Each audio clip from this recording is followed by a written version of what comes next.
For this assignment, I'm gonna do the number one prompt, which is a mistake I learned from, and so can you. Okay, so picture this. Striking jagged mountains and clear blue skies reflected in the vivid turquoise waters of the lakes in Banff National Park. It's July 2018, and I had just gotten married in this absolutely stunning place surrounded by my favorite people.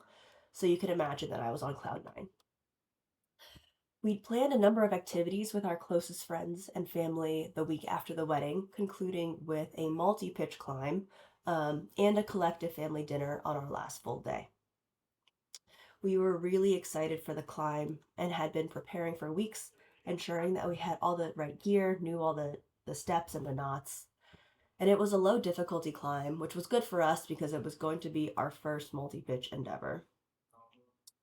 So the night before, we stayed up late stargazing and dragged ourselves out of bed as the sun is rising, which is really early when you're that far north. We arrive at Afton Row and get to climbing, and it takes longer than we thought. We're getting lapped by the locals, we're only halfway up, and it's already late afternoon. I started to worry about being late for dinner, but our climbing crew collectively decides to keep going. It's a beautiful day in a beautiful place, and when would we be able to do this again? By the time we get to the top, the sun is beginning to set.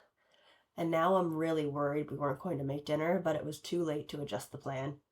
We were already at the top, and the only option was going down the same way that we came. So we started rappelling, which also took longer than we thought. By the time we get back to the car, I was freezing, in tears, and it was almost midnight. We had completely missed the last meal with our collective families and then some. So there was no chance to say goodbyes or thank yous after all of our wedding festivities. So, moral of the story, know when to call it quits.